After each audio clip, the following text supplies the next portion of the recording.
অনুশীলনে heart attack করে চলে গেলেন ঢাকা ক্যাপিটালসের সহকারী কোচ মাহবুব আলী জাকি। মাঠেই হলো জানাজা, পরিবারের পাশে থাকার আশ্বাস ফ্র্যাঞ্চাইজির। উনি ফিজিক্যালি আমাদের থেকে চলে গিয়েছেন, কিন্তু পুরা সিজন জুড়ে উনার স্পিরিট আমাদের সাথে থাকবে। মাহবুব আলী জাকির মৃত্যুতে ক্রীড়াঙ্গনে শোকের ছায়া। মাশরাফি, সাকিব, তামিমদের আবেগ ঘন বার্তা। রাজশাহীর বিপক্ষে জয় কোচকে উৎসর্গ করল ক্যাপিটালস।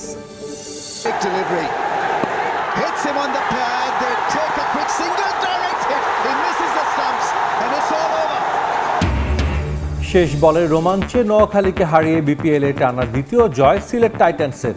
শক্তিশালী দল নিয়ে রংপুরকে শিরোপা এনে দিতে চান ইফতেখার।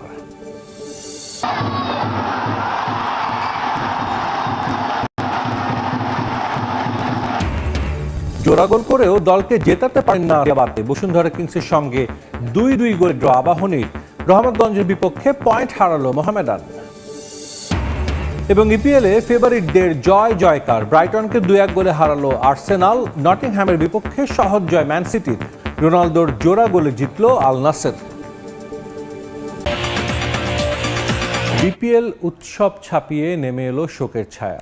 সিলেটে ঢাকা ক্যাপিটালস রাজশাহী ওয়ারিয়র্স ম্যাচের আগে হার্ট অ্যাটাক করে মৃত্যুবরণ করলেন ঢাকার সহকারী কোচ মাহবুব আলী জাকি। মাঠের মানুষ শেষ বিদায় নেন মাঠ থেকেই। সিলেট আন্তর্জাতিক ক্রিকেট স্টেডিয়ামে অনুষ্ঠিত হয়েছে তার জানাজার নামাজ। ক্রীড়াঙ্গনে নেমে এসেছে শোকের ছায়া। সিলেট থেকে নওশাদ আহমেদের ছবিতে অপু বণিকের রিপোর্ট। বিপিএলের দ্বাদশ আসরের দ্বিতীয় দিনে নেমে এলো শোকের ছায়া। ম্যাচ শুরুর আগে মাঠেই হঠাৎ মাটিতে লুটিয়ে পড়েন ঢাকা ক্যাপিটালসের সহকারী কোচ মাহবুব আলী জাকি। তাৎক্ষণিকভাবে সিপিআর দিয়ে দ্রুত স্থানীয় একটি হাসপাতালে নেওয়া হয় তাকে, কিন্তু শেষ পর্যন্ত বাঁচানো যায়নি। নিভে যায় দেশের ক্রিকেটের অভিজ্ঞ এই কোচের জীবন প্রদীপ। এই সিচুয়েশনে যে পর্যন্ত হসপিটালাইজ না হবে সে মতো সিপিআর দেওয়া, সেটা আমরা চেষ্টা করেছি ম্যাক্সিমাম। তো হসপিটালে নেওয়ার পরে ওনারা আসলে কত ডক্টররা ওনাকে আসলে মৃত ঘোষণা করছে। গাড়িতেই ওনার পালসটা আর পাওয়া যায় নাই। সো আমাদের এখানে যখন নিয়ে আসা হয়, আমরা ইমার্জেন্সিতে প্রথমে সিপিআর দিই, তারপরে আইসিইউতে নিয়ে যাই। ওইখানে আমাদের প্রোটোকল অনুযায়ী যা যা চেষ্টা করার দরকার সবটুকুই এখানে করা হয়েছে। বাট আনফর্চুনেটলি ওনাকে আমরা রাখতে পারি নাই। উনি 1:15 মিনিটের দিকে ইন্তেকাল করছেন। দেশের ক্রিকেটে মাহবুব আলীর পথ চলা দীর্ঘদিনের। হাই পারফরমেন্স ইউনিট ও বয়স ভিত্তিক দলে তার অবদান অনস্বীকার্য। জাতীয় দলে বর্তমানে প্রতিষ্ঠিত অনেকেই তার হাতে গড়া। তাসকিন আহমেদ সহ একাধিক ক্রিকেটারের উত্থানের পেছনে ছিলেন তিনি। 2020 অনূর্ধ্ব-19 বিশ্বকাপ জয়ী দলের কোচিং স্টাফেরও গুরুত্বপূর্ণ সদস্য ছিলেন মাহবুব আলী জাকি।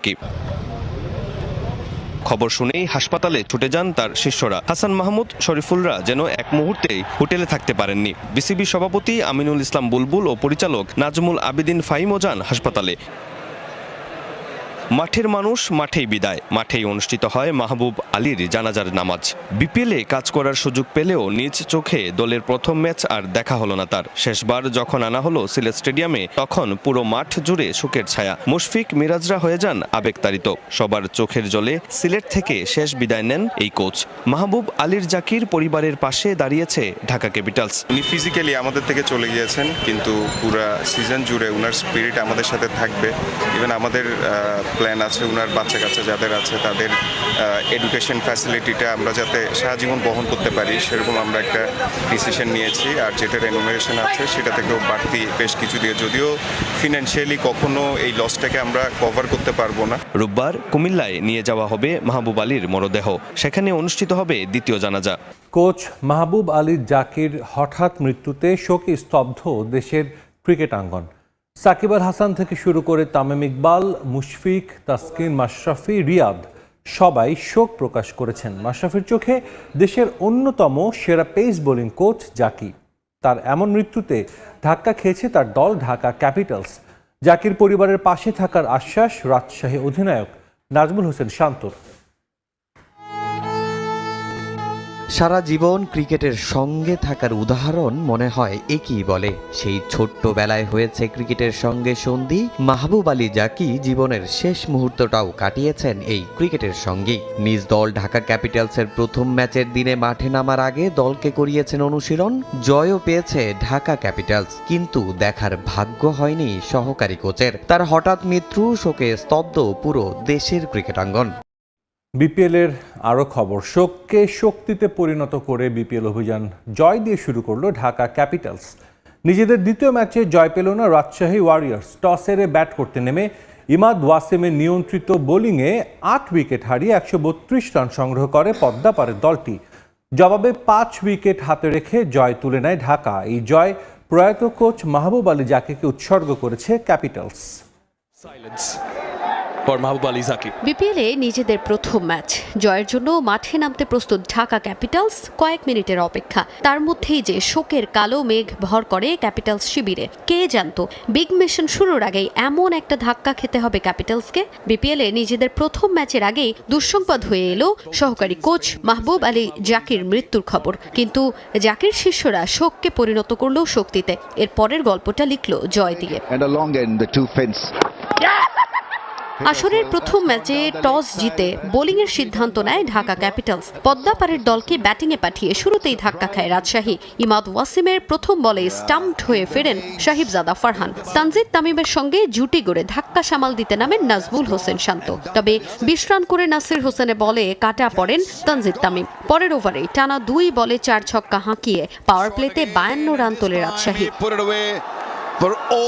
সাহিবজাদার পর ইমাদ ওয়াসিমের ঘূর্ণিতে কাটা পড়েন ইয়াসির রাব্বি। ইনিংস লম্বা করতে পারেননি গেল ম্যাচে সেঞ্চুরি করা শান্ত। 28 বলে 37 রান করে পাকিস্তানি স্পিনারের কাছে উইকেট বিলিয়ে দেন শান্ত। এদিন প্রত্যাশা পূরণ করতে ব্যর্থ হন মুশফিকুর রহিমও। মিস্টার ডিপেন্ডেবল 24 রান করলে দলীয় 107 রানে ষষ্ঠ উইকেট হারায় তার দল। শেষ পর্যন্ত ঢাকা ক্যাপিটালসকে 133 রানের টার্গেট দেয় রাজশাহী। সহজ টার্গেট তাড়া করতে নেমে সুবিধা করে উঠতে পারেনি ঢাকা। দ্বিতীয় ওভারেই উইকেট হারিয়ে বিপাকে পড়ে ক্যাপিটালস। 4 বলে 1 রান করে প্যাভিলিয়নের পথ ধরেন সাইফ হাসান। 15 রান করে আউট হন আরেক ওপেনার উসমান খানও। ভরসার প্রতীক হয়ে উঠতে পারেননি ক্যাপ্টেন মোহাম্মদ মিঠুন। সন্দীপ লামিচিয়ানের বলে কাটা পড়েন অধিনায়ক। দলীয় 64 রানে 3 উইকেট হারিয়ে চিন্তার ভাঁজ ক্যাপিটালস শিবিরে। টপ অর্ডার ব্যাটারদের মধ্যে এরপর দলের হাল ধরতে নামেন আব্দুল্লাহ আল মামুন। 4টি 4 ও 1 ছক্কায় তোলেন 45 রান। দলের হয়ে সর্বোচ্চ রানের ইনিংস খেলে আউট হন তিনি।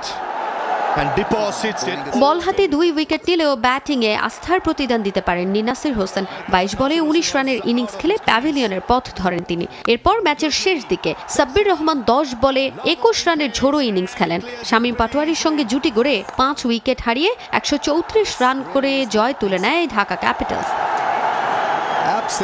বিপিএলে নিজেদের প্রথম ম্যাচ জয় প্রয়াত কোচ মাহবুব আলী জাকিকে উৎসর্গ করেন ঢাকা ক্যাপিটালসের অধিনায়ক মোহাম্মদ মিঠুন। তাজিন খন্দকার, সময় সংবাদ। নাটকীয় ম্যাচের রোমাঞ্চকর সমাপ্তি। শেষ বলে 1 রান নিয়ে নোয়াখালী এক্সপ্রেসকে হারালো সিলেট টাইটান্স। ক্যারিয়ারের প্রথম হ্যাটট্রিক করেও দলকে জেতাতে পারলেন না পেসার মেহেদী হাসান রানা। নোয়াখালীকে 1 উইকেটে হারিয়ে আসরে টানা দ্বিতীয় জয়ের আনন্দে ভাসল মেহেদী হাসান মিরাজের দল। 23 রানে 4 উইকেট নিয়ে ম্যাচ সেরার পুরস্কার জিতেছেন টাইটান্স পেসার খালেদ আহমেদ।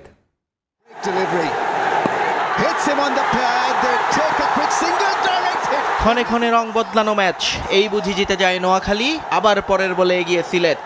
টান টান উত্তেজনায় রোমাঞ্চকর সমাপ্তি লাক্কাতুরায়। অবিশ্বাস্য জয়ে ঘরের মাঠে আনন্দে ভাসলো টাইটান্স। 1 উইকেটে আসরে প্রথম জয় মেহেদী মিরাজ বাহিনীর। বাংলাদেশের 8ম আর বিপিএল এর 9ম বোলার হিসেবে হ্যাটট্রিক করেও দলকে জেতাতে পারলেন না মেহেদী হাসান রানা।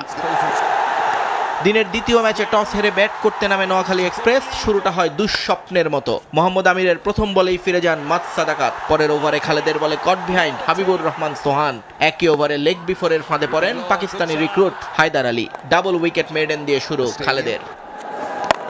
প্রথম 4 ব্যাটারের 3 জন বিদায় নিয়েছেন 0 রানে। থিতু হয়ে ফিরে যান অধিনায়ক সৈকত আলীও। মাহিদুল অঙ্কন একাই সময় কাটান ক্রিজের এক পাশে, অন্য পাশে তখন আসা যাওয়ার মিছিল। নোয়াখালী লড়াই করার পুঁজি পায় ষষ্ঠ উইকেট জুটিতে। অঙ্কনের সঙ্গী জাকের আলী 17 বলে 29 করেন। ফর্ম হারিয়ে নিজেকে খুঁজে বেড়ানো জাকের। জুটিতে আসে 39 বলে 66। দলের রান 140 পার করেন মাহিদুল ইসলাম অঙ্কন। তার ব্যক্তিগত ঝুলিতে রান 61। 23 রানে 4 উইকেট নিয়ে টাইটান্সের সেরা বোলার খালেদ। 25 রানে 2 উইকেট সাইম আইয়ুবের।